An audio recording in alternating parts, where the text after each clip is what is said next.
बांधकाम कामगारांसाठी जाहीर केलेल्या विविध योजनांचा लाभ घेण्यासाठी येणाऱ्या अडचणी दूर कराव्यात अशा मागणीचे निवेदन महाराष्ट्र राज्य बांधकाम कामगार न्याय व हक्क संघर्ष समितीच्या वतीने कामगार मंत्री नामदार आकाश फुंडकर यांना मुंबई येथील मंत्रालयात संघर्ष समितीचे अध्यक्ष विष्णू कारंपुरी महाराज, सेक्रेटरी सोहेल शेख यांच्या नेतृत्वाखाली शिष्टमंडळाद्वारे देण्यात आले।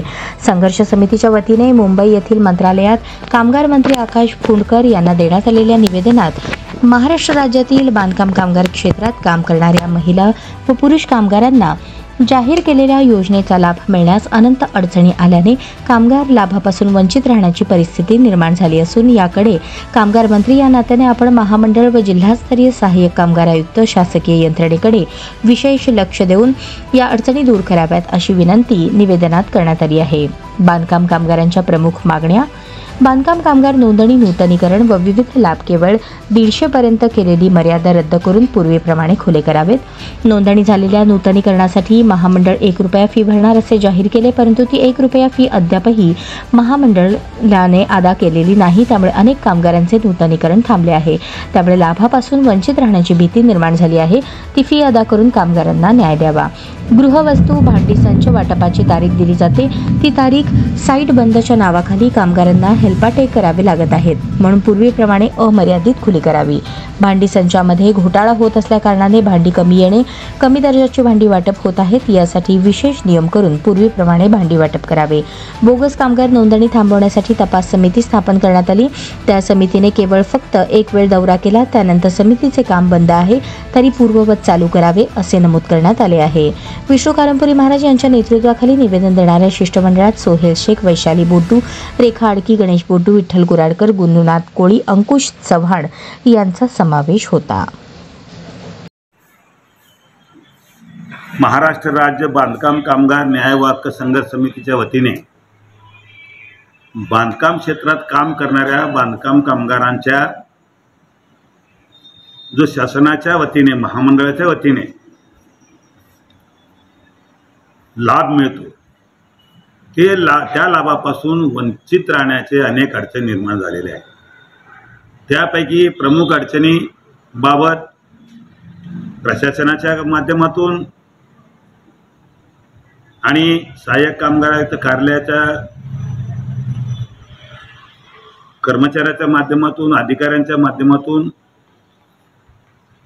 होणारे अडचणी दूर करण्याबाबत माननीय कामगार मंत्री यांना मुंबई येथील मंत्रालयातील त्यांच्या दालनात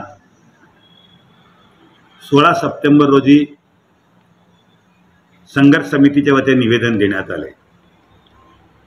या निवेदनामध्ये जे अडचणी फॉर्म भरताना, रिन्युअल करताना, भांडी घेताना किंवा इतर योजनांचा क्लेमचे लाभ घेताना काही अडचणी निर्माण होत आहेत, त्या बाबतीमध्ये कामगार मंत्र्यांना भेटून मी स्वतः अध्यक्ष या नात्याने, त्याचबरोबर आमचे सेक्रेटरी सोहेल शेख आणि सय्यद मिस्त्री, आमच्या रेखाताई आडकी, वैशाली बनसोडे, गणेश बोड्डू, गुरुनाथ कोळी, अंकुश चौगुले या शिष्टमंडळाच्या माध्यमातून निवेदन देण्यात आलेले आहे। यामध्ये प्रमुख मागण्यामध्ये आम्ही मांडलेलं आहे की बांधकाम कामगार नोंदणी, नूतनीकरण व विविध लाभ केवळ 150 पर्यंत मर्यादा जे शासनाने केलेली आहे की दररोज 150 लोकांचं ज्या ठिकाणी कामकाज होतं असं मर्यादा केलेली आहे, ती रद्द करावी, पूर्वीप्रमाणे खुली करावी अशा प्रकारची मागणी केलेली आहे। मागणी क्रमांक 2, नोंदणी झालेल्या नूतनीकरणसाठी महामंडळ 1 रुपया फी भरण्याचे जाहीर केलेले आहे, परंतु ती शिल्लक 1 रुपये फी महामंडळाने अद्याप अदा केलेली नाही, त्यामुळे कामगारांचे नूतनीकरण थांबलेले आहे। नूतनीकरण थांबल्यामुळं त्यांना जो लाभ मिळतो त्याच्यापासून वंचित राहतात, वंचित राहण्याची भीती निर्माण झालेली आहे। ती फी लवकरात लवकर महामंडळाच्या माध्यमातून अदा करावी अशा प्रकारची मागणी आहे। आणि तिसरी मागणी आहे गृहवस्तू, भांडी संच वाटप तारीख दिली जाते, परंतु त्या तारखेला नेमके त्याच तारखेला साईड बंदच्या नावाखाली कामगारांना सारखे हेलपाटे करावे लागत आहेत. म्हणून पूर्वीप्रमाणे अमर्यादितपणे भांडी वाटप खुले करावे अशी मागणी महत्त्वाची आहे. त्याचबरोबर भांडी संच घोटाळा होत असल्याने भांडी कमी येत आहे. भांडी सुरुवातीला देत असताना ज्या भांडीची संख्या होती ते भांडीची दर्जा होती आणि भांडी चांगल्या दर्जाच्या पद्धतीचे होते, परंतु आता त्या भांडीच्या किटमधून किंवा त्या भांडीच्या बॉक्समधून भांडी काढले जातात किंवा ते कमी दर्जाचे हलक्या क्वालिटीचे भांडी देत आहेत. म्हणून पूर्वीप्रमाणे त्याप्रमाणे अध्यादेश काढलेले GR काढले त्याप्रमाणे वाटप करण्यात यावे. त्याचबरोबर जे छेडछाड व्हावं लागले म्हणजे कमी भांडी व्हावं लागलेत ते कोणत्या प्रकारे कशासाठी व्हावं लागलं, कोण करलेत ह्याच्या तपासणी करून आपण त्यांच्यावर कारवाई करावी अशा प्रकारचे निवेदन नमूद केलेले आहे. त्याचबरोबर बोगस बांधकाम नोंदणी थांबविण्यासाठी तपास समिती स्थापन केली.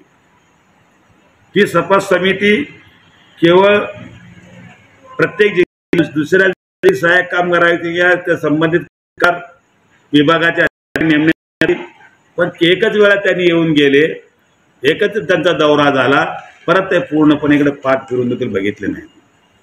म्हणजे का पार्स आहे का किंवा हे सगळं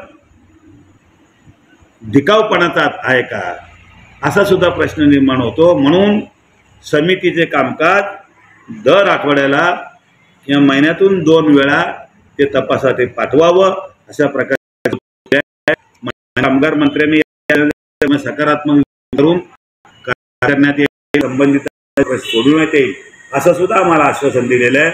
म्हणून या बाबतीमध्ये लवकरात लवकर कारवाई अशी मागणी बांधकाम कामगार महाराष्ट्र राज्य बांधकाम कामगार न्याय व हक्क संघर्ष समितीच्या वतीने करण्यात येत आहे आणि लवकरात लवकर करावं, अन्यथा आम्हाला संघर्ष समितीच्या माध्यमातून आणि इतर संघटनेच्या माध्यमातून बांधकाम कामगारांच्या न्याय हक्कासाठी रस्त्यावर उतरावं लागेल.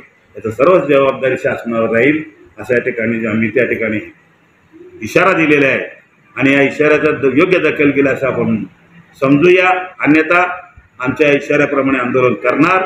जय हिंद, जय महाराष्ट्र, जय बांधकाम.